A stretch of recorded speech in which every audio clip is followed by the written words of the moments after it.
gustaría a mí tener tiempo para aburrirme. No, tú no deseas realmente tener tiempo para sentarte en el sofá, en tu salón, y de repente empezar a sentir aburrimiento. ¿Cómo? Con lo doloroso que es, y es que es una sensación malísima. Cualquiera que me esté escuchando y en algún momento recuerde la última vez que se haya aburrido, en cualquier circunstancia, en la cola del supermercado para pagar, en la sala de espera del médico, el aburrimiento no le puede gustar a nadie. Bueno, convivimos con distintas experiencias del aburrimiento. Y al final yo he querido presentar un recorrido histórico por la historia de Occidente sobre cómo se han confabulado, cómo se han dado a un mismo tiempo todas esas distintas formas de experimentar el aburrimiento, pues desde la Edad Antigua, pasando por el Imperio Romano, durante toda la Edad Media, que es fantástico ese periodo.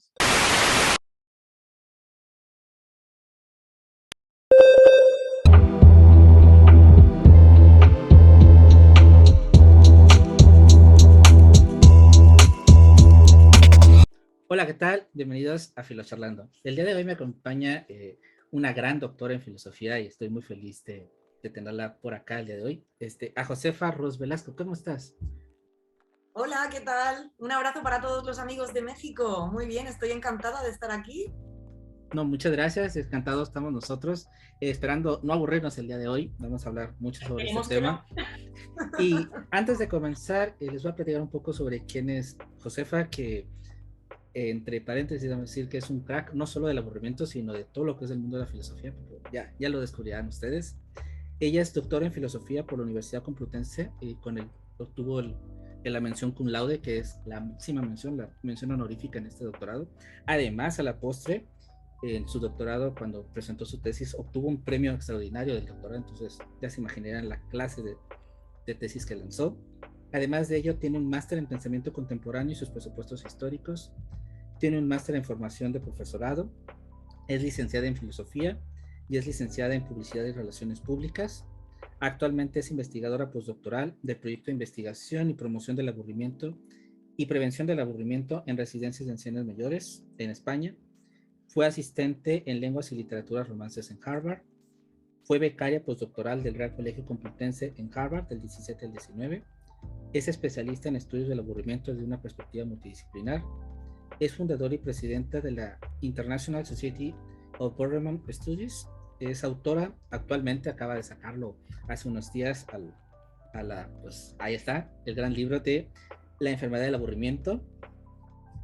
Publica en el blog Envejecer en Sociedad del CIENE y ha obtenido varios premios por su labor académica. Entre ellos está el de Medios de Comunicación Nacional de Tomus B, el de Alumnis UCM de Investigación, el Julián Marías y un premio en la Lincoln Board Prize por sus servicios técnicos en Harvard. Pues, Josefa, bienvenida. ¡Wow! Muchísimas gracias y qué presentación tan completa. Te lo agradezco muchísimo. No, gracias a ti. Bueno, increíble. Como comentaba al inicio, no solo estamos con un top de un especialista en español del aburrimiento, de todo lo que esto implica, sino también una mujer digna de admirar y de replicar, pues para todas las chicas y todos los chicos que nos ven que están apenas iniciándose en la filosofía, de que pueden llegar a ser doctores y a tener grandes premios dentro de este mundo que luego ahí genera cosas medias raras y medias extrañas en los prejuicios. Pueden hacer lo que quieran, desde luego. Yo aconsejo a todo el mundo que se plantee la opción de estudiar filosofía, sino como primera opción en algún momento, porque es un placer enfrentarse, ¿no?, a las grandes preguntas del ser humano. Así es, Josefa. Y vamos a iniciar, así que por el principio, como iniciamos siempre por acá, platícanos, Josefa, ¿de dónde sos? Pues yo soy de Murcia, que es una ciudad que está al sur en España, pero hace ya muchísimo tiempo que abandoné mi tierra. Ahí dejé a mi familia y, bueno, como se dice aquí, me lié la manta a la cabeza. Me fui primero a vivir a Alemania, luego estuve en Boston cuando estaba en este periodo en Harvard, y ahora vivo en Madrid. Ahora resido en Madrid, pero vivo en el campo, ¿eh? No me gusta la ciudad, así que no soy urbanita, vivo en el campo para estar en contacto con la naturaleza. Y ahorita que nos platicas que eres de Murcia, igual nos suena la ciudad a los extranjeros, pero como que no tanto. Algo que nos pudieras platicar de tu ciudad, así como en esta faceta ahora de promotora de cultura, promotora de turismo de Murcia, ¿qué nos pudieras platicar de tu ciudad? Bueno, yo creo que lo mejor que hay en Murcia es el clima. Menos en verano no. El clima en invierno, porque siempre tenemos una temperatura muy agradable, además está en la costa, entonces tenemos así una mezcla entre montaña, campo, playa y puedes recorrer Murcia en coche en 1 hora. Y lo que es la ciudad, nada, todo a pie, no es como aquí en Madrid, no hace falta coger coche, entonces yo creo que es una maravilla en ese sentido, ¿eh? Es lo mejor que tiene mi ciudad. Y mis amigos, que me los dejé allí, mis amigos y mi familia. Retomando un poco esto de amigos y familia, y bueno, a pesar de que eres trotamundos ya, cuando piensas en Josefa, pero esta Josefa que no se cuestionaba por aburrirse o no, sino esta Josefa peque, adolescente, ¿cuáles son de estos primeros recuerdos que te vienen? Bueno, la verdad es que esa Josefa adolescente ya era Josefa filósofa, ¿eh? Yo estaba ya filosofando antes de saber siquiera lo que era la filosofía ni haber escuchado nunca esta pregunta. La verdad es que algo que me caracterizó mucho, yo no solamente de adolescente, sino desde que era pequeñita, era darle muchas vueltas a la cabeza al tema de la muerte. Me daba muchísimo miedo la muerte. Creo que desde que era muy pequeñita se me murió el hámster y no lo superé bien. No comprendí realmente. Mis papás me dijeron lo típico, ¿no? De, bueno, el hámster se fue al cielo, está en el cielo de los hámsters. Y yo esto no lo entendí muy bien, no me cuadró. Solo me di cuenta de que el pobre animal había dejado de respirar y hacía muy poco estaba respirando y estaba corriendo. Y claro, esto empezó a hacerme mella y me recuerdo siempre haciéndome muchas preguntas sobre esta cuestión de la muerte. Enseguida empecé a darme cuenta de que yo había nacido en un momento determinado, de que a mi alrededor las cosas eran finitas, eran cambiantes. Entonces, siempre me ha acompañado el darle muchas vueltas a la cabeza, el hacerme muchas preguntas. En el colegio, sobre todo la profesora de religión, una vez tuvo que llamar a mi mamá y la convocó a una reunión y le dijo, mira, tienes que hablar con José, a mí me llaman José realmente, le dijo, tienes que hablar con José porque me revoluciona a toda la clase haciendo unas preguntas para las que yo no tengo realmente respuesta. Entonces creo que eso me ha caracterizado siempre, el preguntar demasiado. Era una niña muy fastidiosa, fui una adolescente muy fastidiosa y muy desobediente, era bastante incapaz de acatar las normas, de mantener una disciplina, y eso que hoy en día soy una persona muy disciplinada y me gusta la disciplina y el orden, ¿eh? Pero de adolescente me costaba mucho acatar órdenes sin una explicación ulterior. Cuando mi mamá me decía, pues es que tienes que venir a las 11 y punto. Y yo decía, pero ¿y punto por qué? Pero dame una explicación. ¿Por qué esto es así? Entonces, siempre fui así, una mente inquieta, aparte de ser culo inquieto, que no puedo estar mucho tiempo en el mismo sitio, fui también siempre mente inquieta y hasta el día de hoy. Y yo creo que incluso con los años he ido perdiendo un poco la inquietud, ¿eh? Cada vez tengo más ganas simplemente de estar y ya está. De ser feliz con los pequeños placeres de la vida, una buena comida, una buena compañía, una buena cerveza y ya está. Y cada vez me intento plantear menos las grandes preguntas, ¿no? Ya me han atormentado mucho a lo largo de mi vida y me han quitado muchas horas de sueño, así que ahora intento, pero no lo consigo del todo. Y ahora vamos a darle esta vuelta a la tortilla y vamos a hacer un poco fastidiosos contigo. Y te voy a hacer la pregunta que es como de las clichés que se hacen dentro de la filosofía y sobre todo que con esta mente inquieta que dices que tienes o que mantenías en la adolescencia ha de haber pasado mal de un veces en tu cabeza. ¿Quién es José? ¿Qué te define? Wow, creo que me define mi capacidad de trabajo. Desde siempre he tenido una capacidad para centrarme, para concentrar mis esfuerzos en tareas que quería llevar a cabo y concluirlas con éxito, que bueno, yo creo que me ha conducido a ser la persona que soy hoy en día. Y no tanto así cuando era pequeña, ¿eh? Enlazando con lo que me estabas preguntando antes, cuando era pequeña, como le sucede a todos los niños, yo me aburría rápidamente de casi todo lo que empezaba. Pero es lógico, es un periodo en el que uno está conociéndose y todavía no sabes qué te gusta, qué te agrada, qué te produce pavor y asco. Pero en cuanto empezó a definirse un poquito mi personalidad, José siempre se ha caracterizado por eso, por esa capacidad de entrega al trabajo sin límite. Algunas personas dicen que lo que soy ya es, ¿cómo se dice esta palabra en inglés? Workaholic o algo así, que soy adicta al trabajo, pero es algo que me llena muchísimo, que me encanta, y no sé si está bien definirse por eso o voy a quedar como una víctima del neoliberalismo contemporáneo, pero es la verdad, es lo que define mi vida y lo que me realiza, ¿eh? José es una trabajadora nata.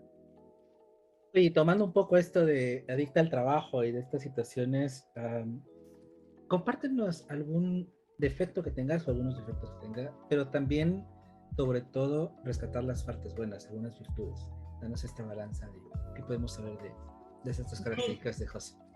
De mí o de mi trabajo, porque Tire. somos prácticamente lo mismo. Yo no podría ser sin mi trabajo, entonces ya me iba directamente a contarte lo feliz que soy trabajando en el sofá de mi casa y también cuando doy clase con mis alumnos, que eso también me hace muy, muy feliz. Bueno, creo que te voy a decir primero lo peor que tengo. Se me da muy mal cuidar de mis amistades. Eso se me da pésimo. Tengo siempre la mente puesta, como te decía, en el trabajo, en las responsabilidades y al final en sacar mis proyectos adelante, y soy la típica mala amiga que se puede tirar meses sin mandarte un WhatsApp, sin escribirte y preguntarte cómo estás. O sea, yo me tengo que poner notas para acordarme de, oye, pregúntale a tu amiga por esto que te dijo que se encontraba un poco mal, y me lo pongo en la agenda, porque si no se me pasan los días y no hago ni caso. En eso yo creo que sería mi peor defecto, por lo tanto no es una de mis virtudes el ser buena amiga, pero sí soy muy amable y soy muy amistosa y siempre voy con la amabilidad por delante y con la sonrisa por delante. Mi mamá me enseñó que cuando sonríes, siempre claro, que los demás lo merezcan también, por supuesto, no hay que ser tampoco tonto. Pero me enseñó que si eres amable, eres respetuoso y muestras a los demás tu mejor sonrisa, es muy difícil que los demás no te devuelvan lo mismo. Y lo aprendí muy bien, esa lección la aprendí muy, muy bien. Alguna vez me ha costado que se aprovechen de mí, cada vez voy aprendiendo más, voy siendo menos inocente en ese aspecto, pero siempre intento mostrarme ante los demás de forma muy natural, de forma amable, tratar de hacerle la vida a los demás un poco mejor. Cuando interacciono con las personas, aunque no sea capaz de hacerlo de forma continua, al menos con mis amigos, ya cojo confianza y digo, bueno, no pasa nada, me quieren como soy. Pero cuando me relaciono con otros seres humanos y con otras especies también, intento siempre que esa interacción merezca la pena y que haga que la vida sea un poquito mejor. Entonces, esa es una de las mejores cosas que tengo, diría yo. Es difícil hablar de las virtudes de uno mismo, ¿verdad? Sí, también junto al quién sos, son de las complejas. Es bastante complicado, sí. Y ahora vamos a una parte divertida de ti, quizá, a un dato curioso, bizarro, inútil que nos puedas compartir de José. Bueno, tengo muchísimos. Yo creo que soy una persona muy bizarra, soy muy atípica, o así me veo yo, así me dicen los demás también que soy muy atípica para ser una persona que pertenece al mundo de la academia. Porque la verdad es que todo el mundo me dice, bueno, qué bien, ahora que vives en Madrid, en una gran ciudad, no vivo en Madrid, lo reitero, qué bien porque tienes acceso a una oferta cultural enorme. Bueno, yo me crié en una pedanía muy pequeñita, que es decir, no es ni un pueblo, no tiene ni ayuntamiento propio. Mis padres no tienen estudios, mi hermana tampoco estudió mucho, estudió lo básico y tampoco hizo mucho más. Mi hermana tenía 10 años más que yo y bueno, en ella me fijé mucho también cuando era pequeña. Entonces, claro, yo no crecí teniendo una curiosidad inculcada por la cultura, por el arte pictórico, por el arte musical. Entonces, bueno, digamos que la gente siempre me suele decir, pero qué suerte tienes de vivir ahí con la oferta que tienes teatro, tienes ópera, tienes museos. Y la verdad es que a mí no me interesa todo eso ni lo más mínimo, me aburre muchísimo. No soy nada cultureta, es un detalle curioso de mí. A mí lo que me gusta mucho es sentarme en una terraza a tomar tapas y a beber con los amigos, a reírme. Y me encanta la música rock. eso también es un detalle importante. Al final, en mi vida profesional me ha costado a veces lidiar con personas que les causa rechazo esto, el hecho de decir, bueno, no entras en el canon típico de ¿cómo que no te gusta la música clásica? Y bueno, la puedo escuchar perfectamente, pero no es lo que nace de mí. Y en algún momento me di cuenta de que no podía estar toda la vida fingiendo ser una persona que no era, y decidí que sería quien soy. Y a quien le guste bien, y a quien no, pues no pasa nada, no le podemos gustar a todo el mundo en la vida, ni hace falta. Qué, qué guay que lo puedes decir así, me encanta, Sí, sí. porque Ya me estoy haciendo mayor y soy sincera. no, y rompes con ese estereotipo que también quizá pueda muchas personas, ahorita cuando hablábamos al inicio de los chicos y las chicas, de quizá, no sé, se puedan conflictuar, que les gusten ciertas cosas, que no les gusta la filosofía de la cultura, que no les gusta el arte, pero les llama la atención estudiar un buen libro o ponerse a filosofar y que no están peleados. Y es Pues, impresionante que lo puedas decir así y eso es wow, perfectamente. muy Es bueno. que y te puede encantar dedicar tu tiempo a los videojuegos, o te puede gustar bailar flamencos. Y lo importante en esta vida es que hagas lo que te gusta y lo que te haga feliz, porque son 2 días, ¿eh? Por aquí escasea el tiempo, entonces, bueno, pues no merece la pena. Eso no significa, bueno, pues que uno se tenga que cerrar a probar cosas nuevas, por supuesto que no, pero no tienes por qué forzarte a que te guste o a que te divierta lo que no te gusta y lo que no te divierte. Estás en todo tu derecho de elegir hacer lo que te plazca. Siempre que no hagas daño a los demás, por Ah, supuesto. pues sí. Tú, tú eres experta en aburrimiento y ya vamos poco a poco para allá, pero bueno, hay muchos temas en la filosofía.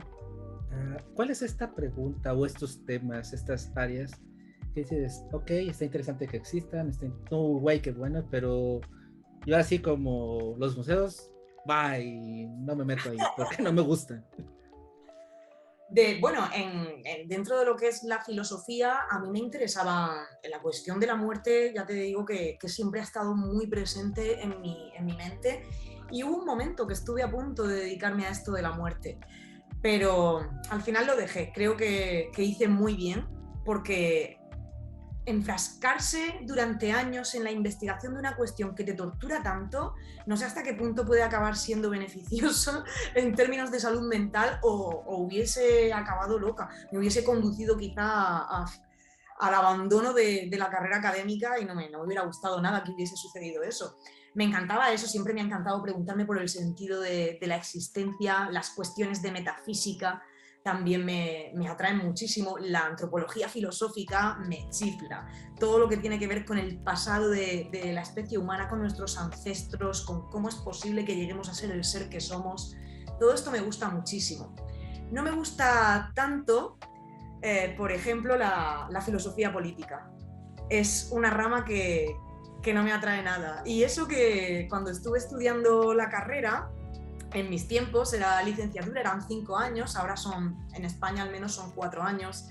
Y bueno, te podías intensificar en algo, podías especializarte en algo en función de las optativas que cogías. Y yo me especialicé en filosofía política, y estoy en un departamento en el que muchos de mis compañeros son especialistas en filosofía política y en ética, y no es mi campo de estudio. Siempre he estado, mi mentor en esta vida ha sido el catedrático de filosofía José Luis Villacañas, que lo conocerán por allá al otro lado del charco. A Villacañas le conoce todo el mundo porque se lo ha ganado, desde luego. Y él es especialista en filosofía política. Y claro, yo siempre he caminado de su mano. Y sin embargo, claro, mucha gente me dice, ¿cómo es posible? Bueno, lo primero porque Villacañas es un erudito y te puede guiar en cualquier aspecto. Y lo segundo porque yo también soy muy independiente y sé formularme mi propia trayectoria y dar los pasos para conseguirla. Y bueno, pues así he acabado casi toda mi vida relacionándome con gente que estudia filosofía política, cuando a mí es algo que no me entra. No me entra, me aburre muchísimo, me aburre soberanamente. Nos Que no me compartías, escuches también. sí, ahorita nos compartías que bueno, eres un adolescente que le daba vueltas a las cosas, que ya andabas ahí pensando, pero ¿cómo es cuando dices finalmente cuál es este flechazo, este clic para matricularte a la carrera de filosofía? Bueno, pues lo tenía clarísimo desde los 15 años, lo tenía muy claro. Yo, además de ser una adolescente inquieta, era muy prematura. Siempre me gustaba, esto también lo decía mi mamá, es que siempre tienes que ir por delante de lo que corresponde a tu edad. Entonces siempre quería probar todo antes que el resto y quería estar viviendo lo que se vivía con 18, con 20 años cuando tenía 14. Creo que esto nos pasa a todos los adolescentes, pero a mí, vamos, era una cosa muy, muy particular. Entonces, claro, pues yo siempre buscaba amistades que eran mayores que yo. Y recuerdo un día que le comenté a un amigo mío que tenía 18 años, ya estaba estudiando el bachiller y yo tenía 15, estaba en tercero de la ESO. Y le dije, oye, ¿tú has pensado alguna vez, así yo toda interesantísima, dije, ¿tú has pensado alguna vez que a lo mejor yo solo estoy en tu cabeza? ¿Cómo sabes tú que yo existo y todo lo que estás viendo ahora mismo no está simplemente en tu cabeza? Tú no puedes estar seguro de nada más que de ti mismo. Y me dijo, anda, vaya genio, eso no lo has inventado tú, eso ya lo dijo Descartes. Y me dijo, bueno, esto lo vas a estudiar cuando estés en bachiller en Historia de la Filosofía. Y desde ese momento dije, ah, hay algo que se llama filosofía y que se encarga de pensar en estas cosas. Bueno, esto es lo mío. Y la verdad es que luego tuve mis dudas, porque también me gustaban tanto y me gustan tanto los animales que estuve a punto de estudiar veterinaria. Y a lo largo de la carrera hubo varias veces que estuve a punto de cambiarme, pero bueno, finalmente es que no lo podía abandonar. Siempre había tenido claro desde ese momento que quería estudiar filosofía. Un detalle muy curioso es que se me dio fatal en el bachiller. Cuando ya llegó por fin el momento, yo estaba esperando toda ansiosa, venga, por fin voy a estudiar filosofía, me van a guiar, me van a decir qué tengo que leer, me van a orientar. Y se me daba fatal, fatal, fatal. En el primer curso solo aprobé un examen y en el segundo solo aprobé el de Kant, que tampoco es un filósofo con el que yo me lleve especialmente bien y le tenga un cariño particular, no, en absoluto, vamos, no, nada por el estilo. Pues solo aprobé ese examen y luego tuve que hacer la recuperación, así que bueno, me desaconsejaron por activa y por pasiva mis profesoras que estudiase filosofía. Ellas sabían que yo quería estudiar la carrera y me dijeron, José, no, esto no es lo tuyo, porque interpretas los textos, no eres capaz de plasmar lo que dice cada autor, sino que tú lo coges y a la fuerza lo tienes que interpretar y hacer tu propia filosofía de eso. Y eso no es lo que se te pide. Entonces, bueno, la verdad es que aún así nunca tuve ninguna duda. Lo que tengo es ganas de encontrarme con mis profesoras de filosofía hoy. y pedirles que no desanimen a nadie más, que no está la filosofía para andar desanimando a la gente, hombre. Si no es tan popular y luego desanimando, no. Por favor. ¿En qué cabeza cabe? Pero bueno. Sí, y en ese inter de que te fue fatal en el bachiller y que todo el mundo te decía, no lo tomes, entras y te matriculas, tu familia, este centro nuclear, ¿cómo de repente dices, bueno, es que me voy para filos? Me fue fatal y me voy para allá. No tenían ni idea de lo que les estaba hablando. Cuando yo les dije que iba a estudiar filosofía, directamente no sabían de qué les hablaba. Ya te digo que mis padres no tienen estudios, mi hermana estudió bachiller y luego había hecho un módulo, una FP de informática y nada, o sea, no tenían ni idea de qué iba a hacer con mi vida. Mi padre estaba muy preocupado porque le parecía que, cuando yo le expliqué un poco en qué consistía todo esto, su primera pregunta fue, ¿y esto para qué demonios sirve? O sea, ¿qué vas a hacer después? Y me dijo, serás profesora en el instituto. Y le dije, no, voy a ser profesora, pero en la universidad. Lo tenía clarísimo. De hecho, ya ves que yo tengo mi adolescencia todavía muy reciente y la sigo teniendo lo suficientemente reciente como para no querer volver a un instituto y estar todo el día rodeada de adolescentes. A mí me gustan ya mayores de edad y que sus papás no puedan venir a recriminarme nada si digo algún disparate en clase. Mis alumnos ya me conocen y saben que bueno, conmigo no se aburren, pero algunas veces digo barbaridades también. Entonces, eso lo tenía clarísimo, decía, a mí me encanta la docencia, me gusta la filosofía y mi futuro va a estar en ser docente, pero universitaria. Y mi padre se echaba las manos a la cabeza y decía, ¿pero por qué? ¿Por qué? ¿Por qué, hija mía? Porque tenía buenas notas en el bachiller y me decía, ¿pero por qué no estudias algo de verdad, como medicina? Me insistió 1000 veces en eso. Pero bueno, creo que a día de hoy ya empieza a comprender que no estaba tan equivocada, no me ha ido tan mal, de hecho yo creo que me ha ido estupendamente, estoy feliz con lo que hago, que es lo más importante, y casi esto del aburrimiento ya sí lo entiende. Si empiezo a hablarle del ser en Parménides, no lo entiende. Pero si le hablo del aburrimiento, pues sí, porque como es algo que experimentamos todos, dice, eso sí, eso sí.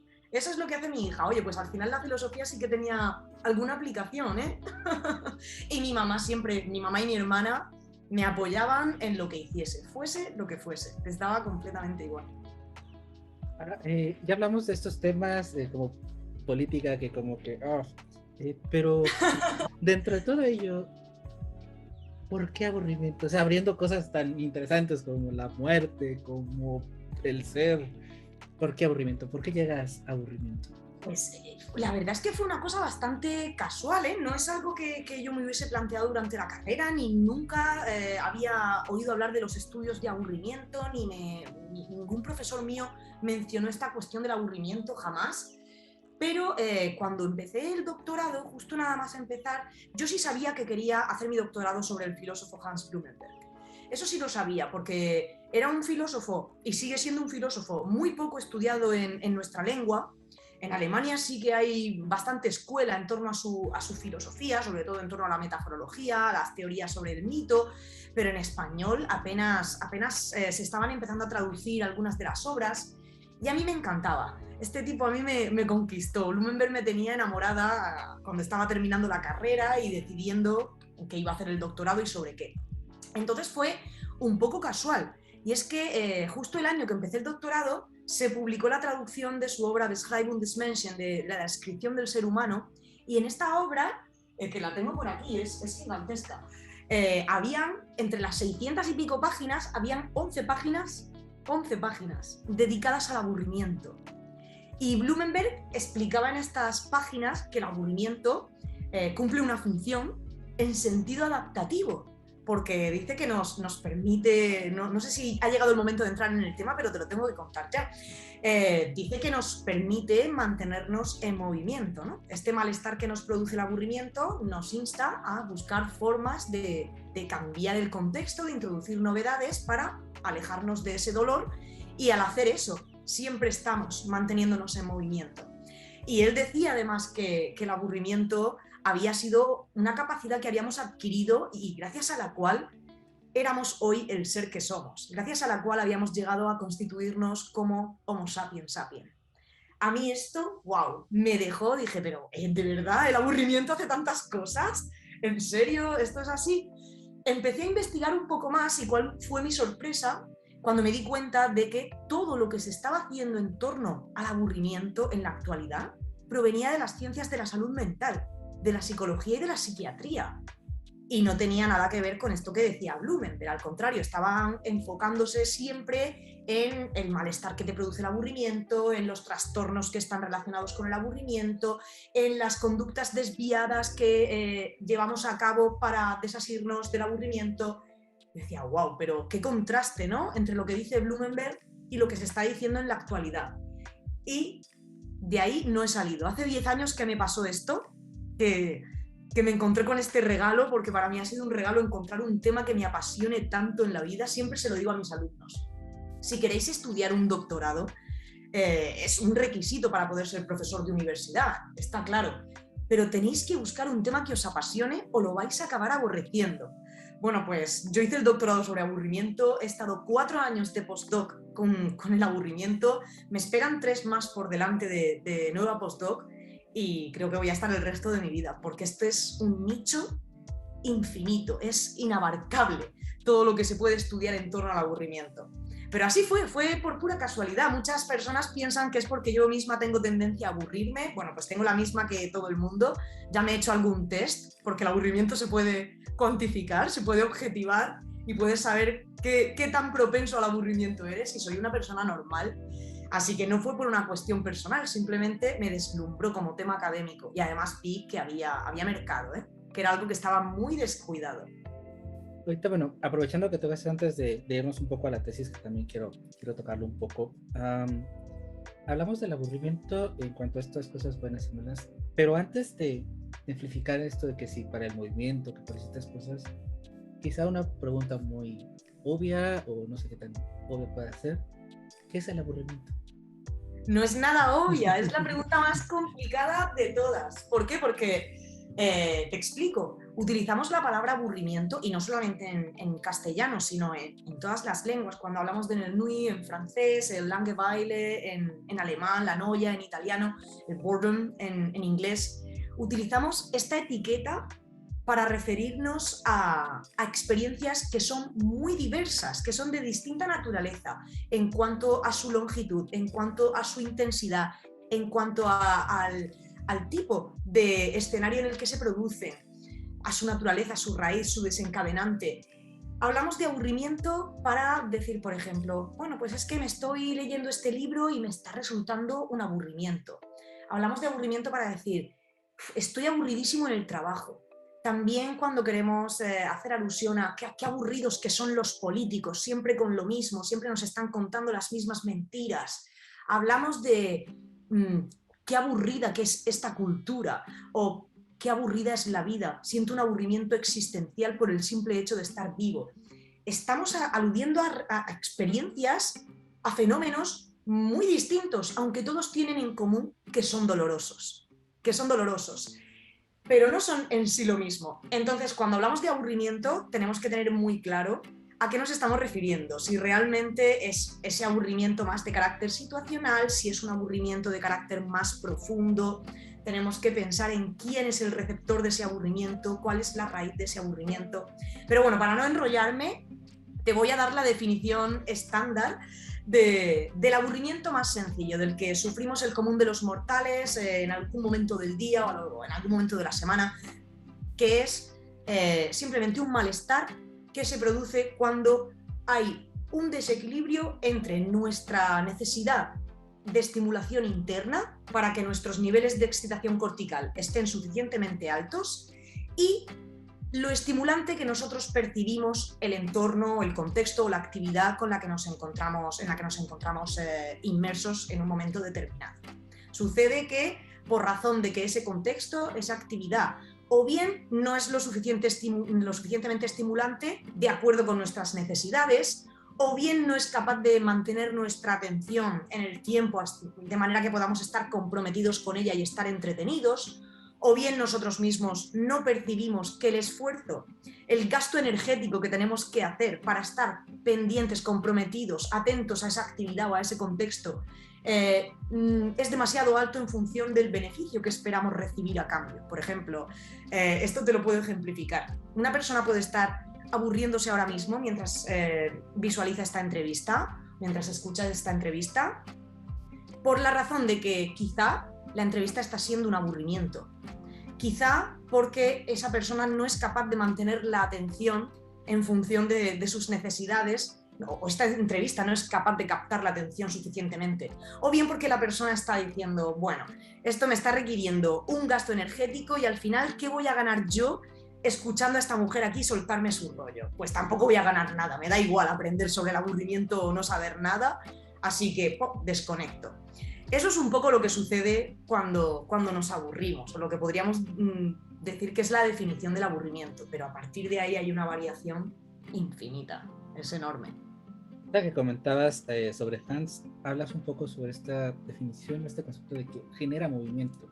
Una de las cosas cliché de la filosofía es que empezó a filosofar estos griegos, esta gente que estaba aburrida, entonces empezaron a filosofar, empezaron a hacer y a reflexionar. ¿Dónde hay esta línea? ¿Dónde nos separa esta línea en donde este aburrimiento, esta sensación de estar aburridos, puede detonar en algo bueno, aunque inútil, como de la filosofía, o puede detonar en algo ya malo, en algo patológico? ¿Cómo separamos o cómo distinguimos? No es inútil en absoluto, ¿eh? Y yo soy, esto tengo que aclararlo, si me lo permites. Claro, claro. Yo soy de las personas que se cabrean mucho cuando alguien dice, bueno, es que la filosofía no tiene por qué servir para nada, perdón, pero en este mundo lo que no sirve para algo se acaba desechando, acaba desapareciendo, se extingue. Entonces, todo tiene que tener una utilidad. Los filósofos somos los que tenemos que demostrar que nuestra disciplina sirve para muchas cosas y sirve. Y luego lo vamos a hablar cuando entremos más en lo que estoy haciendo con mi proyecto en la actualidad con las personas mayores. Bueno, pues realmente el que uno reaccione, lo natural es que cuando uno siente aburrimiento intentes desasirte de él, intentes introducir alguna novedad en el contexto o abandonar la actividad con la que estás, que tienes entre manos, para evitar ese aburrimiento. Entonces, lo primero que hacemos es ser conscientes de ese malestar, analizamos la situación y somos conscientes de qué es lo que está produciendo el aburrimiento y diseñamos una estrategia para dejarlo atrás. Lo siguiente ya es ponerla en práctica. Que esa estrategia dé lugar a algo positivo o algo negativo, algo creativo, algo destructivo, algo bueno o algo malo, depende de dos factores. Depende de ti como individuo, que eres el que se aburre, es decir, de tus condiciones psíquicas, de tu personalidad, de tu estado de salud mental, por supuesto. Y depende, por supuesto, del mismo contexto. Esos son los dos factores de los que depende el aburrimiento. El aburrimiento ni es bueno ni es malo. O sea, nosotros hacemos esa amalgama con los recursos individuales y contextuales o ambientales, y de ahí sale algo. Y eso depende de cada circunstancia en particular. Si yo soy una persona destructiva, con tendencia a la destrucción, te voy a poner un ejemplo. Si a mí me gusta normalmente beber, me gusta beber en grandes cantidades, ¿qué crees que voy a hacer cuando me aburra? Beber en grandes cantidades. Si soy una persona a la que le gusta mucho comer, o ya de por sí tengo algún pequeño trastorno relacionado con la comida, cuando me aburra voy a comer más. Depende en ese aspecto de cómo sea uno mismo. Pero, como te digo, el contexto es muy importante. Yo he visto a personas durante el confinamiento que son muy creativas, que en una escala, porque también se puede medir cómo de creativo es uno, ahora ya se puede medir todo. Entonces, conozco a personas que son muy creativas y durante el confinamiento han estado en un contexto pésimo, viviendo en una habitación sin poder salir, porque estaban además aislados, porque habían dado positivo, habían tenido contactos estrechos, sin un duro, porque les habían hecho un ERTE, lejos de su familia, con familiares mayores que encima no tenían capacidad, no tienen habilidades tecnológicas para comunicarte a través de una videollamada. Bueno, horrible. Y esas personas han acabado fatal, o sea, esa creatividad innata al final no les ha servido de nada. Sus respuestas al aburrimiento al final han devenido en comer más, dormir muchísimas horas. Y luego hay personas que son destructivas, que tienen esa personalidad más destructiva, pero si estás en un contexto opulento, que es abundante de oportunidades, bueno, pues tu respuesta al aburrimiento cuando este surja quizá pueda ir hacia un lado o hacia otro. Lo que está claro es que cuando se mezcla una personalidad destructiva y un contexto constrictivo, limitante, de ahí solo pueden salir monstruos, solo puede salir el caos. En ese caso, el aburrimiento nunca va a conducirte a algo positivo, jamás, es imposible. Ahorita quitándonos estas etiquetas, bueno, hablamos de esta amalgama de lo que es el aburrimiento. Cuando está muy mal visto o se interpreta mal cuando alguien dice estoy aburrido, es un tema tabú, es como algo que hay que, así como el me siento triste y que quizá no se acepta que estés triste porque tienes que estar siempre feliz, estar aburrido va en contra del ser productivo, de ser, ¿cómo luchamos o cómo podemos quitarnos poco a poco ese sentimiento de no tener miedo a decir que estoy aburrido? Llevas toda la razón, toda la razón. El tema del aburrimiento es tabú. ¿Qué te pasa a ti por la cabeza cuando un amigo tuyo te dice, mira, yo es que me suelo aburrir mucho, vamos a quedar el sábado por la tarde, pero a ver lo que hacemos, porque yo, la verdad es que a mí me aburre casi todo, las películas, ir al cine es un aburrimiento, vamos a ir a cenar, bueno, pues qué aburrimiento también. ¿Qué piensas tú de esa persona? ¿Te apetece quedar con ella? No te apetece. Piensas, vale, vas a acabar transmitiéndome a mí tu aburrimiento y voy a acabar yo aburrido de estar contigo. Esa es una de las razones por las cuales no queremos admitir que de vez en cuando nos aburrimos o que algo nos aburre. Luego también está la cuestión de que en la sociedad hay como ciertas cosas que no deberían aburrirnos, que si nos aburren es porque, oye, eso denota que tú tienes falta de curiosidad, que tu mundo interno está un poquito seco, está un poco vacío. Si te aburre, por ejemplo, como te decía, una exposición de arte, pero bueno, ¿cómo puede aburrirte esto? Hay ciertos aspectos culturales que está mal visto que nos aburran, que te hacen, te ponen frente a los demás como si fueses un cateto, un paleto, una persona inculta. Bueno, no tiene por qué ser así realmente. Luego está el hecho también de, como decías, de admitir que uno se aburre, a veces también se ve como, oye, es que no tienes nada que hacer, eres improductivo, no tienes con qué llenar tu vida, o sea, eres una persona poco curiosa, además a lo mejor eres un poquito inculta y encima de todo no produces, bueno, tú eres un parásito social ya. Esto de sentirse mal por no estar produciendo sí que tiene ya bastante trayectoria, ¿no? Es una consecuencia innegable de las sociedades capitalistas y de esa ética capitalista del trabajo, tenemos que dar lo mejor de nosotros y producir al máximo, y así es como vamos a conseguir el éxito. En qué mal momento, ¿no? Se gestó el calvinismo. Pues solo vamos a estar en estado de gracia si nuestra producción es perfecta. Bueno, pues esto también influencia. ¿Cómo podemos dejar esto atrás? Yo lo digo siempre, tenemos que aprender a tolerar el aburrimiento. Y esto no significa, quiero dejarlo claro, bajo ninguna circunstancia que tengamos que aprender a vivir con el aburrimiento, a soportarlo estoicamente. No. ¿Cómo vamos a soportar el aburrimiento así porque sí? O a inducirnos a nosotros mismos el aburrimiento pensando, oye, sí, porque esto me va a dar pie a tener grandes ideas, voy a desarrollar mi personalidad genial.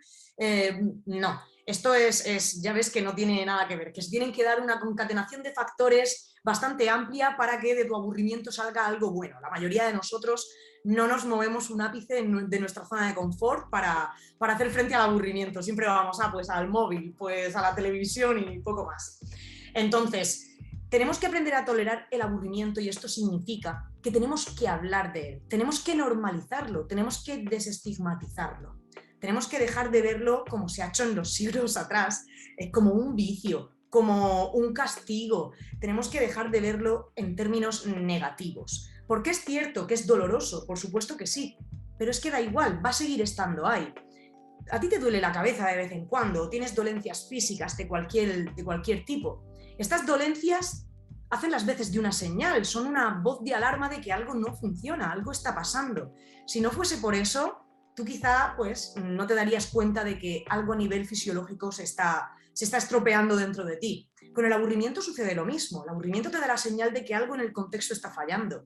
Y es eso lo que te hace analizarlo y, bueno, moverte hacia alguna parte. En cualquier caso, ya sea buena o mala, al menos te estás moviendo, que siempre es mejor que el estancamiento y que la quietud eterna.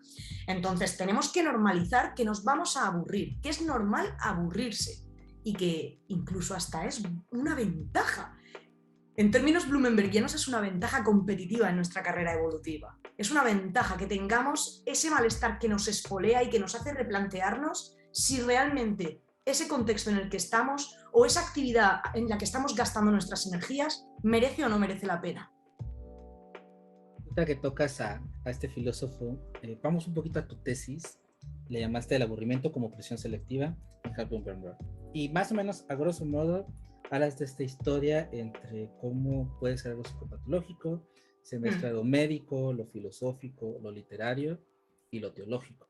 ¿Qué nos puedes platicar ya a grosso modo sobre la tesis y que al final del día es como la antesala a luego a lo que viene, que es tu libro y la sociedad y todo lo demás? Sí, efectivamente. Bueno, en la tesis básicamente lo que hacía era plantear, sintetizaba, de alguna forma intentaba sintetizar lo que era una teoría, una filosofía del aburrimiento en Blumenberg que no había sido expresada de forma metódica, sistemática en ninguna parte. Como te decía, estaban estas 11 paginitas en descripción del ser humano y yo lo que hice fue irme a Marbach, en Stuttgart.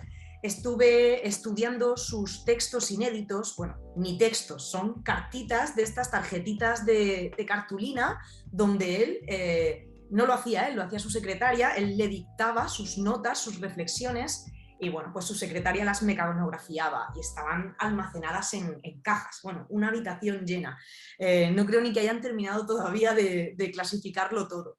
Entonces, en el tiempo que yo tuve casi un año, y estuve pues buscando aquí y allá esas notas sueltas que no estaban en su obra publicada, y al final lo que traté fue de conformar esa pequeña filosofía del aburrimiento blumenbergiana, que por cierto es, hoy en día se está también dando forma a lo que se conoce como la teoría de la funcionalidad del aburrimiento, que habla de que el aburrimiento es funcional y se está conformando sin tener en cuenta que Blumenberg hace 60 años ya había hablado de esto, o sea que es el padre de esa teoría sin saberlo nadie, ¿no? Porque todos estos estudios, el estudio del aburrimiento está en manos de colegas angloparlantes, que además no suelen leer español, entonces, bueno, pues todavía no les ha llegado. Cuando se traduzca la enfermedad del aburrimiento, tendrán que reconocer que Blumenberg estaba detrás de esa idea de que el aburrimiento es funcional. Y no solo Blumenberg, hay otros filósofos que también lo han planteado con anterioridad. Bueno, la cuestión está en que lo que yo empecé a estudiar el aburrimiento desde la psicología, desde la psiquiatría, y me daba cuenta de que se ponía mucho el foco en esos consecuentes negativos de padecer aburrimiento. Y claro, se demonizaba, se seguía demonizando como se ha hecho a lo largo de toda la historia, desde la filosofía, desde la teología, por supuesto, que el aburrimiento fue elevado al estatus del pecado capital, era el 8º pecado capital hasta San Gregorio. Después se le empezó a considerar como enfermedad en términos metafóricos en el siglo XIX. Bueno, siempre demonizado. ¿Cómo era posible realmente este contraste? Que Blumenberg hablase del aburrimiento en unos términos tan funcionales o positivos y la psicología, la psiquiatría, las ciencias de la salud mental estuviesen hablando en esos términos negativos. Bueno, pues yo me di cuenta de que era necesario hacer un stop y un ejercicio deontológico y poner unos ciertos límites al trabajo que estaba haciendo las ciencias de la salud mental, porque se estaba empezando a plantear terapias contra el aburrimiento, bueno, desde hace décadas, pero incluso la medicalización del aburrimiento. Medicalización en casos en los que un sujeto, un individuo, se aburre constantemente, sufre aburrimiento crónico y es por cuestión del propio individuo, por razón de su personalidad o incluso de alguna patología a nivel neurofisiológico que no se conoce a día de hoy todavía. Y yo me planteé, digo, bueno, mucho cuidado, no puede ser que un individuo se queje siempre de estar aburrido y no sea por algo que tenga que ver con su propia personalidad o con un trastorno, sino porque está en uno de esos contextos constrictivos, limitantes, que no le permiten responder al aburrimiento. Te pongo un ejemplo. Una persona que está encarcelada se puede aburrir. De hecho, la cárcel está muy pensada para que te aburras. Incluso hoy en día, en las cárceles hay infinidad de actividades para realizar, pero son actividades que en ningún caso se les suele preguntar a los presos ¿qué te apetecería a ti hacer? No, son actividades que ya están planificadas, que benefician el funcionamiento del día a día en la prisión, pues de formación, etcétera.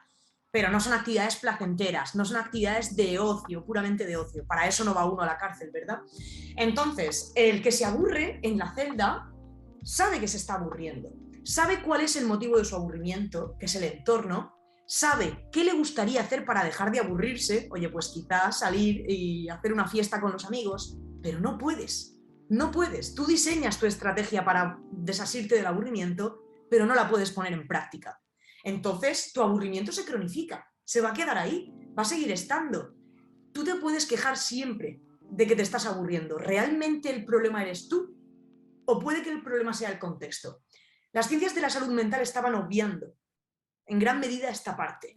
Y yo en mi tesis doctoral lo que quise hacer fue decir, oye, deteneos un momento, paraos a pensar que no tenemos herramientas para hacer un diagnóstico sobre si alguien tiene una patología de aburrimiento crónico. Apenas estamos empezando a descubrir cuál es el sustrato neurológico, fisiológico de ese aburrimiento. No nos precipitemos y no vayamos a dar el salto a las drogas, a la medicalización, porque al final, si realmente no se trata de una patología individual, lo que estamos haciendo es acallar el síntoma, pero la enfermedad de la que parte va a seguir estando ahí. ¿Nos interesa eso realmente? Cuando hablamos de que muchos individuos se aburren en un mismo contexto, por ejemplo, en la escuela, los niños se aburren en clase, ¿merece la pena cortar de raíz ese síntoma? se les puede dar pastillas, se les puede dar compuestos a base de cafeína que los van a tener mucho más activos. ¿Merece la pena hacer eso? Vale, ya no se van a quejar más del aburrimiento. Pero si se aburren todos, probablemente el problema está en que el contexto es fuente de aburrición. ¿No sería mejor replantearnos ese contexto? Y si medicalizamos a los niños y se dejan de quejar por el aburrimiento, nunca le vamos a prestar atención realmente a la situación de la que parte el aburrimiento y qué es la que realmente hay que cambiar. Eso fue un poco lo que yo quise plantear en mi tesis doctoral. Luego de ahí la verdad es que me interesó mucho ver cómo se había conformado, cómo es que había pasado esto de que el aburrimiento hubiese pasado a estar en manos de fisiólogos, de médicos, psiquiatras, psicólogos, cuando yo siempre había visto que esto era una cuestión más de la filosofía. Así que me lancé en la época postdoctoral a averiguar cómo había sido esa historia, ese camino en el que el aburrimiento, en qué instancias se había considerado como una enfermedad. Y de ahí ya nació esta criatura muchos años después. Una de las cosas cuando hablamos de la situación de aburrir, y ya viéndolo en este sentido del contexto, de entender el entorno, recientemente, por ejemplo, ahorita ante tanto estímulo, la pandemia fue una situación donde mucha gente lo agradeció de alguna manera de estar aburrida, porque podía estar en casa, se pudo maratonear series. Pero tú lo comentaste en una entrevista, que hay una línea también ahí media extraña y media delgada, es donde está la parte de que realmente estás ansiando aburrirte para moverte y producir algo, o simplemente es parar y detenerte de este cúmulo de tantas cosas de estrés. ¿Cómo podemos separar este anhelo de esos que decimos, es que me quiero aburrir, quiero tener un rato de stop para no hacerlo algo malo, o para no hacerlo algo... Desambiguando esto de qué es el aburrimiento. Nadie en su sano juicio puede desear sentir aburrimiento. Es tanto como desear que te duelan los juanetes, que te duelan las muelas, o un dolor de garganta. Nadie puede desear aburrirse. Cuando decimos eso, que es algo que se escucha mucho, "Ay, ya me gustaría a mí tener tiempo para aburrirme". No, tú no deseas realmente tener tiempo para sentarte en el sofá, en tu salón, y de repente empezar a sentir aburrimiento. ¿Cómo? Con lo doloroso que es que es una sensación malísima. Cualquiera que me esté escuchando y en algún momento recuerde la última vez que se haya aburrido, en cualquier circunstancia, en la cola del supermercado para pagar, en la sala de espera del médico, el aburrimiento no le puede gustar a nadie. El problema está en que asociamos aburrirnos con estar sin hacer nada. Y esto es un error, porque nos podemos aburrir haciendo cosas. Te puedes estar aburriendo mientras escuchas esta entrevista. Te puedes estar aburriendo cuando estás, pues yo qué sé, bañando al perro. Hay muchas actividades que nos causan aburrimiento. Entonces, no hacer nada no es sinónimo de aburrimiento. Si tú eliges estar sin hacer nada por voluntad propia, es decir, conferirte a ti mismo ese espacio de tiempo para relajarte, para estar solo con tus pensamientos, y esto no te va a causar dolor, ahí no existe el aburrimiento. No hay aburrimiento por ninguna parte.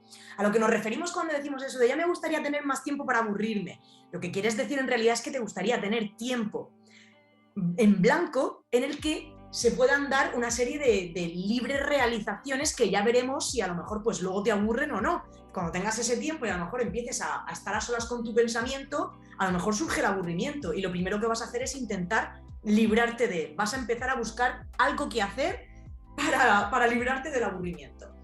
Entonces, no es que queramos tener tiempo para aburrirnos. Es imposible que alguien diga, voy a dejar todos los días media hora para estar ahí retorciéndome del dolor que me causa el aburrimiento. ¿A dónde te va a conducir eso?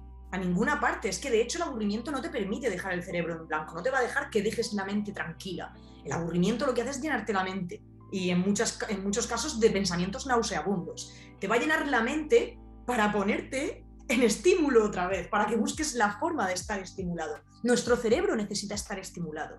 No tenemos que sentirnos culpables con este discurso tan actual de es que estamos hiperestimulados, estamos constantemente recibiendo estímulo. Bueno, pues es de agradecer. ¿Qué problema hay? Somos seres a los que nos resulta placentero, nos sentimos cómodos en el hacer. También nos gusta simplemente estar. Pero no tenemos por qué dejar una parte fuera, no tenemos por qué reivindicar una en detrimento de la otra. Entonces, bueno, claro que sí, está muy bien que uno quiera tener más tiempo. Lo único que quieres en este caso es librarte de tus compromisos, trabajar menos horas, quizá descubrir un poco ese lugar en el que te sientes cómodo y empiezas a ver cuáles son las cosas que te apetecen hacer de verdad. Eso no significa que quieras tener tiempo para aburrirte. Es imposible. Piénsalo siempre así, con esta comparativa. ¿Tú querrías tener tiempo para que te duela el estómago? Decir, oye, pues mañana domingo, de 11 a 12, a ver si me duele un rato el estómago. Jamás querrías algo así. Tú te hablabas de los estímulos y en esta nube que hay siempre sobre el aburrimiento, en donde el aburrirse es malo, constantemente ahorita gracias a la tecnología y a toda esta invasión de cosas, tenemos esta sobreestimulación en música, en streaming, y son muchas plataformas, muchas películas, plataformas para leer, libros, todos te llenan luchando para que no te aburras. Ajá. Pero en esta situación de tanta estimulación, la gente expresa que se aburre, la gente expresa otra situación más cruel que es, entre tanto para elegir, al final del día, por temor a elegir algo incorrecto, terminan por no elegir nada y aburrirse. ¿Cómo vivir en esta situación y cómo no permitir que esta sobreestimulación que comentabas, que es normal y que es parte de la naturaleza, de los animales en general, estén estimulados, cómo no aburrirnos ante esta lluvia de situaciones? Pues no siendo vagos, y aunque tengamos esa oferta tan amplia, tenemos que hacer el ejercicio de tratar de llenar nuestro tiempo, copar nuestras horas con actividades que realmente sean significativas. Y para descubrir qué nos resulta significativo hay que hacer mucha prueba y error, hay que equivocarse, hay que probar cosas, desde luego, pero no sirve que te pongas delante de la pantalla y dejes que el algoritmo de YouTube te recomiende qué ver después y qué ver después, o que el algoritmo de Netflix te recomiende una serie detrás de la otra en función de que hay una correspondencia del 90% con los gustos que estima que tienes. Esto no es útil, esto al final no va a resultar significativo. Está el problema de que es a lo que tendemos, ¿verdad? Porque solemos tener poco tiempo libre, estamos muy ocupados y al final, bueno, pues uno no quiere pensar en, oye, ¿y qué me gusta de verdad? ¿Qué me resulta verdaderamente significativo? ¿Qué me llena? ¿Qué me llena como persona hacer esta tarde? Es mucho más fácil dedicarte a acostarte y bueno, y que te lo den hecho. Pero eso tiene un problema, y es que al final, claro, como tú dices, eso nos va a aburrir. Es un privilegio que no sabemos aprovechar, el hecho de tener esta oferta, este abanico de opciones tan amplio que tenemos, al menos en los países desarrollados, ¿verdad? Es un privilegio, pero ahora bien, hay que elegir con cabeza, hay que hacer ese esfuerzo de reflexión acerca de, oye, voy a probar esto, voy a ver si realmente esto me satisface y si esto me resulta significativo. No voy a dejarme llevar por la corriente sin más. Esa es la forma en la que vamos a evitar ese aburrimiento por exceso de todo, de alguna manera. Entonces yo siempre pienso que tenemos que elegir de manera inteligente, de manera reflexiva, y no podemos quejarnos de verdad de tener todo lo que tenemos a nuestra disposición, pero tampoco podemos pretender simplemente pues, que se nos llene como máquinas de entretenimiento. Está claro. Antes de llegar a tu libro, que también me gustaría que nos platicaras un poquito de él, algo de lo que estás haciendo, de lo último que haces y esta utilidad que le estás dando a la filosofía, es que estás en las casas de cuidados para prevenir y para investigar el aburrimiento. Sí. El adulto mayor es casi el sujeto per se que se estima que va para allá. Hay una crisis siempre muy fuerte cuando una persona activa de repente se pensiona, se jubila, y una vida dedicada a trabajar, a ser productivo, de repente sufre un parón y estas personas se encuentran sin nada que hacer y se aburren. ¿Cómo es esta situación en las casas? ¿Cómo lo vives? ¿Y cómo ayudar a que, ahora sí que personas que estaban constantemente activas, que no tenían tiempo para aburrirse, de repente pues tienen mucho tiempo y se aburren con ese tiempo? Ese es el problema. Esta problemática viene ligada íntimamente a lo que acabo de contarte. Si a lo largo de toda tu vida te has ido dejando llevar en esos ratitos pequeñitos que tenías para tus libres realizaciones, que no eran, bueno, pues como diría Blumenberg, no eran para el tiempo del deber, sino para el tiempo del poder, si te has ido dejando llevar, has evitado la responsabilidad de conocerte a ti mismo, de saber qué te satisface, qué te llena, qué te gusta. Al final, de repente, llega un momento en el que tu tiempo del poder ocupa todo el día. El tiempo del deber, bueno, pues sí, tienes que seguir comiendo, tienes que dormir, asearte y algunas responsabilidades. Cuando uno se jubila, pues a lo mejor tienes que ejercer de abuelo y cuidar de los nietos, pero indudablemente el tiempo libre aumenta. Y lo normal es que se produzca esta desorientación. Claro está, si tú has cultivado ese ejercicio de reflexión frente a qué es lo que te satisface, si has hecho ese ejercicio kantiano de conocerte a ti mismo, por duro que sea, porque algunas veces requiere mucha paciencia, no puedes sino agradecer el hecho de disponer de más tiempo libre para estar haciendo lo que te gusta de verdad. Bueno, en mi caso va a ser complicado porque yo no voy a dejar de trabajar nunca, pero seguiré escribiendo, sé que es lo que me gusta y es con lo que lleno mi tiempo de ocio también. Entonces seguiré haciendo esto. Es un problema bastante grande en los hombres, especialmente. El año pasado conduje un pequeño estudio, hice una serie de entrevistas a personas que se acababan de jubilar o que estaban en el primer año de la jubilación para saber cómo había sido ese shock, ¿no? De repente de pasar de la vida activa a la vida contemplativa. Y bueno, pues la verdad es que muy pocas personas admitían aburrirse, pero yo conocía a muchas de ellas y sabía que me mentían. En las encuestas me decían, sí, no, yo nunca me aburro porque ahora que estoy jubilado me dedico a leer. Y yo decía, pero si tú no has leído nunca, si eres mi padre, si te conozco. No, mi papá fue el único que no mintió porque sabía que no me podía mentir. Era imposible mentirme porque yo lo conozco. Entonces, bueno, pues de repente todo el mundo había descubierto con qué llenar su tiempo y en la mayoría de los casos no es cierto. Porque luego, cuando se hacen eso, en estudio cualitativo todo el mundo dice lo que quiere, pero cuando haces estudio cuantitativo, al final los datos son los que son y reflejan, ¿no? esa realidad. Y es que, ciertamente, esa ruptura con tu vida pasada reporta mucho aburrimiento. Y digo que sobre todo a los hombres, porque tal y como es la generación que se va jubilando ahora, son personas que trabajaba el hombre y la mujer estaba en casa. Entonces, claro, la mujer se sigue adaptando a tener su rutina en casa, incluso si las mujeres trabajaban, todavía les queda la labor doméstica y con eso le dan bastante significado a las horas del día y sin embargo el hombre de repente se ve desprovisto de todos sus roles, sin saber muy bien qué es lo que le gusta y qué no le gusta, qué le resulta significativo y qué no. Y es una crisis bastante importante. El mayor problema es que ni se atreven a hablar de su aburrimiento, porque no quieren además admitir, ya, ahora ya no soy una parte productiva de la sociedad y encima me quejo de que tengo poca curiosidad, no he hecho mis deberes de conocerme a mí mismo, es decir, se niega. Lo primero es hablar de ello, hablarlo abiertamente. Luego, al menos en España, bueno, pues los ayuntamientos, el gobierno invierte un dineral increíble en actividades para las personas mayores, pero muy pocas veces les preguntan qué quieren realmente. Organizan, por ejemplo, pues bueno, taller de pintura, taller para tocar un instrumento, crochet, para hacer, sí, para bordar.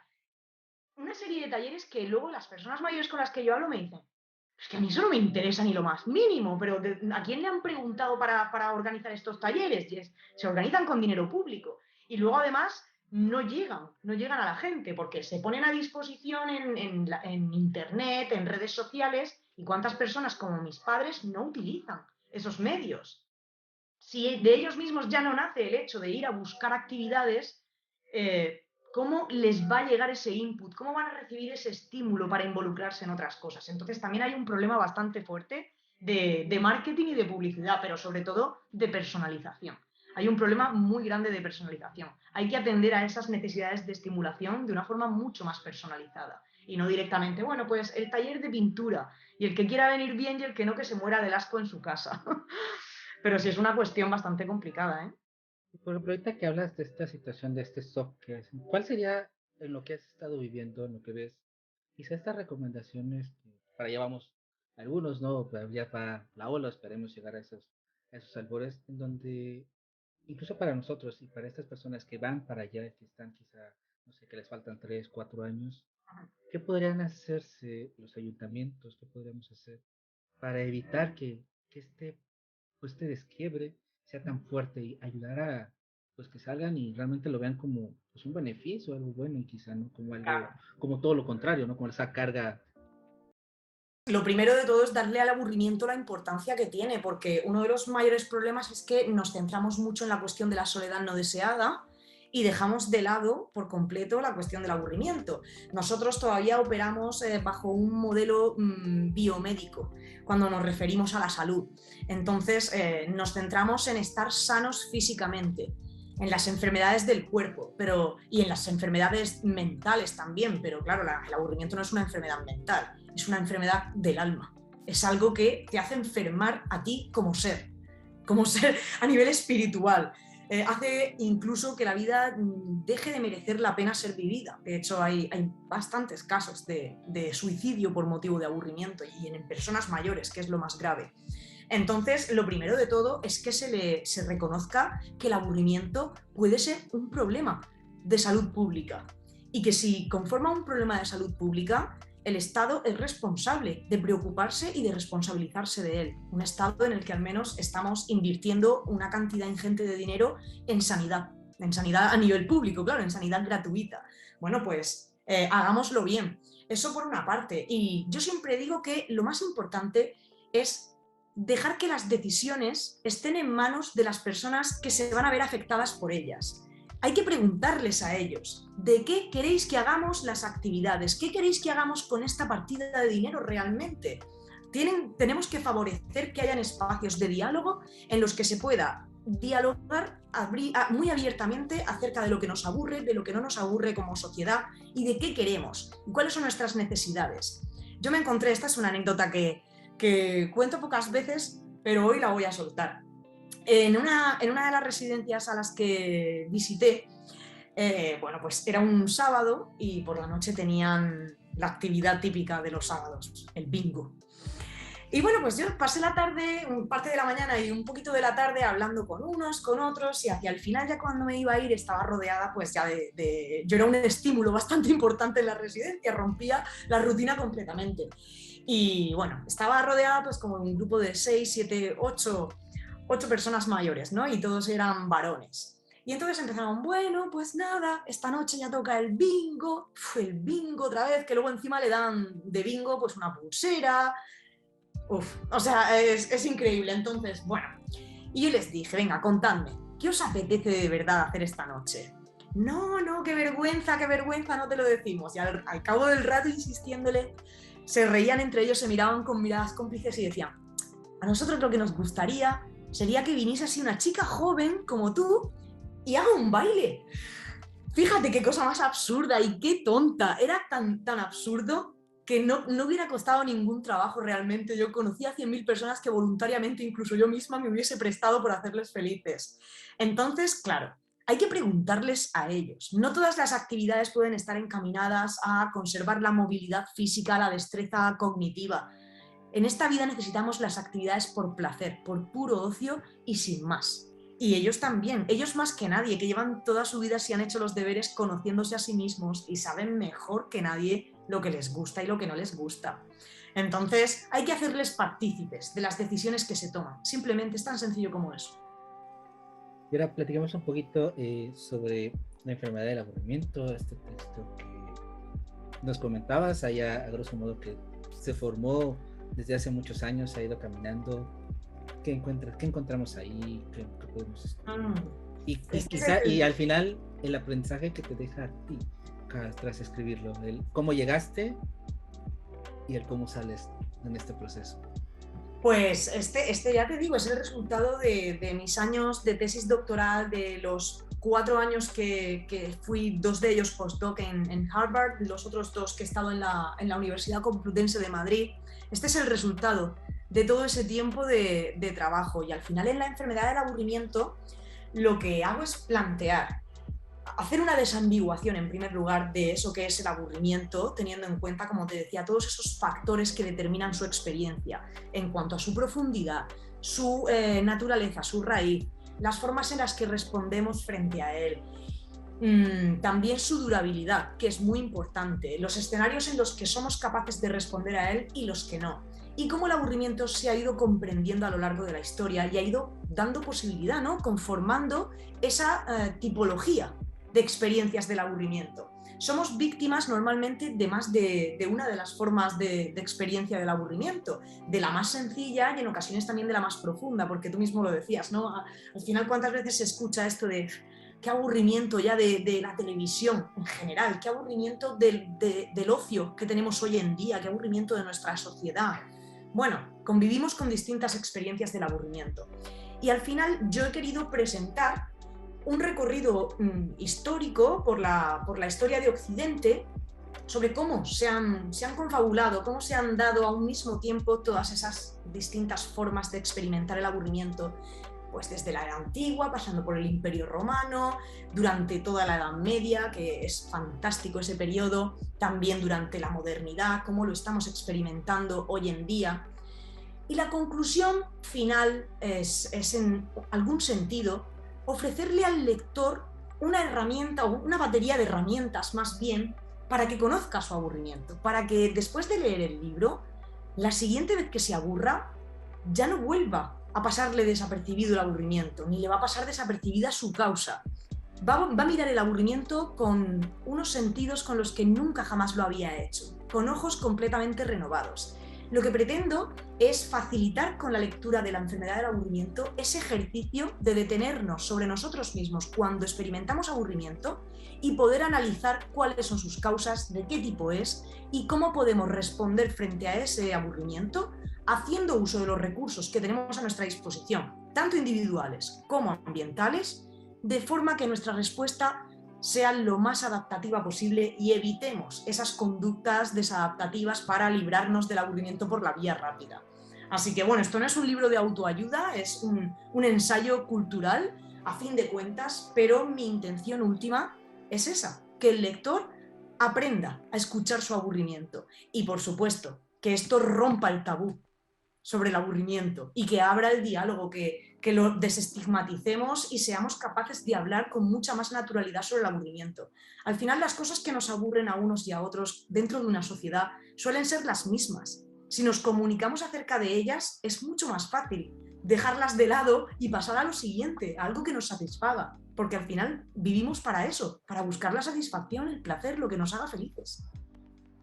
José, ¿cómo llegó esta José que escribió la primera línea del texto y cómo sale José cuando lo ve publicando, cuando nos enseña, cuando ya tiene ese texto en las manos? Así como hiciste ese avance histórico de Occidente, ¿cuál fue este avance en José con el libro y el aburrimiento? Estás haciendo esta pregunta en plena depresión postparto porque di a luz a la criatura hace apenas una semana. Entonces estoy empezando a acostumbrarme a su tacto, a sus páginas, a su olor. No quisiera yo rememorar cómo fue el día en que la gesté. Bueno, pues es una aventura, desde luego. Es que es una década entera de trabajo. Apenas me reconozco en aquellas primeras páginas. Como podrás imaginarte, tengo una de esas carpetas en mi ordenador con 100.000 versiones de la enfermedad del aburrimiento. Y de hecho, lo que es la enfermedad del aburrimiento hoy en día y lo que yo soy con esta obra es que ya es un reflejo de lo que empezó siendo. Era todo mucho más académico, no tenía esa intención de llegar a un público tan general, ¿no? Que al final, bueno, mi intención es que aunque sea un libro con cierto grado de erudición, puedan leerlo mis padres, que era mi mayor ilusión, ¿no? Que al final entendiesen qué es lo que estaba haciendo y por qué era tan importante para mí.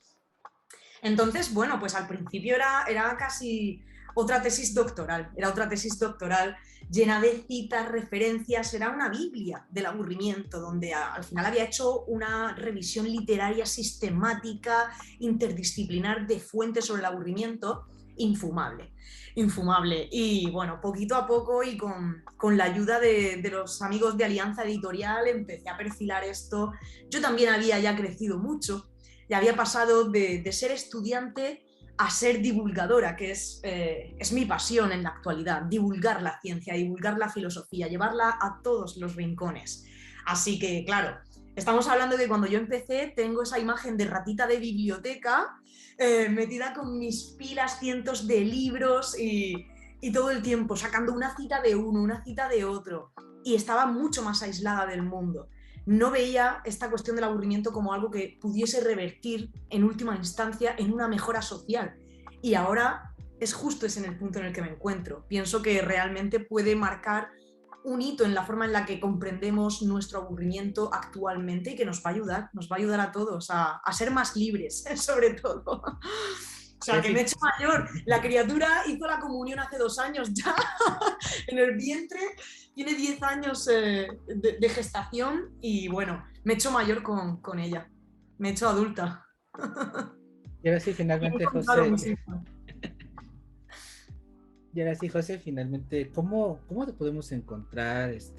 ¿Estás activo en Twitter? ¿Cuál es tu Twitter? La fundación, todo lo que haces, ¿cómo te podemos localizar? Llegar al libro, todo. Pues bueno, a mí me encanta que me encuentren, me gusta mucho conversar con todo el mundo, así que enseguida lo primero que hice fue crearme una página web donde se pueden encontrar todos mis trabajos desde que empecé a publicar, tanto los más académicos como divulgativos, sobre aburrimiento, sobre otras cuestiones filosóficas y sobre las personas mayores, claro está. Y bueno, pues es tan sencilla como www.josefarrosvelasco, es mi nombre, .com, ¿ok? www.josefarrosvelasco.com. Luego estoy solamente en una red social, que es en Twitter, porque no me da ya la vida para más. No quiero diversificar mis esfuerzos, prefiero concentrarme ahí y además en Twitter hay mucha salsa, así que ahí estoy cómoda. En Twitter se me puede encontrar como Josefa Ros UCM, que son las siglas de Universidad Complutense de Madrid. Y bueno, aparte de eso, también dejo mi email abierto a todo el mundo, que es josros@ucm.es. Estoy encantada siempre de que me contacten, me pregunten cosas. Ya ves que yo tengo un rollo tremendo. Así que encantada de conversar con quien tenga el gusto. Y bueno, por supuesto, también nos pueden encontrar a través de la sociedad. Como decías al principio, el año pasado fundé la International Society of Boredom Studies, esta sociedad que es la primera en el mundo dedicada a los estudios de aburrimiento. Y ya no solo desde una perspectiva academicista, sino también nos dedicamos a la divulgación y a hablar del aburrimiento, ¿no? A hacer que este tema no sea tan tabú, a naturalizarlo un poco, como decía. Entonces, bueno, nos podéis encontrar en internet, estamos también en www.boredomsociety.com, estamos en Twitter también, igual, Boredom Society, y la membresía es completamente gratuita para cualquiera que quiera conocer un poquito más esto de los estudios de aburrimiento. Y con respecto a mi hijo, a la enfermedad del aburrimiento, bueno, pues me preguntan mucho dónde se puede encontrar en México. Yo la verdad es que desconozco cuáles son las principales librerías, las más conocidas allá. Tengo amigos en México que estoy deseando ver, pero todavía nunca he visitado vuestra tierra. Y estoy deseando. Acepto invitaciones. Entonces, bueno, sé que se puede conseguir por las plataformas online habituales, en Amazon, FNAC, está en Casa del Libro y algunas otras. Pero sí, tenéis que insistir a Alianza para que los lleve para vuestras librerías, por supuesto, que ya sois más de una veintena los que me habéis preguntado. Claro que sí, sí. De todos modos vamos a dejar ahí los enlaces sobre todo a Amazon, que es el ebook, que es lo más internacional que podríamos hacer, y ya de ahí, bueno, directamente Alianza o algo para los que estén del otro lado del charco. Para los que sean más fetichistas del papel y quieran tenerlo en mano. Pues, José, muchísimas gracias por esta charla, ha estado súper guay y has aportado muchísimo al aburrimiento y a esta normalización que es tan importante y tan indispensable para entenderlo, no pelearnos con él, abrazarlo de alguna manera, pero ir sobre él y evitarlo, ¿no? Que es al final del día lo que dices, es el objetivo, ¿no? No es admirar el aburrimiento para imitar, para seguirlo a saber, sino para evitarlo. Muchísimas gracias. No, ya. Esa promesa renacentista de que a mayor aburrimiento, mayor creatividad, inteligencia y genialidad ya está obsoleta. Bueno, un placer enorme, un abrazo para todos los amigos de Filosofía en Red y para todos los amigos que están al otro lado del charco, que nos escuchen en México y en las cercanías, no sé hasta dónde nos van a escuchar, pero un placer enorme, de verdad.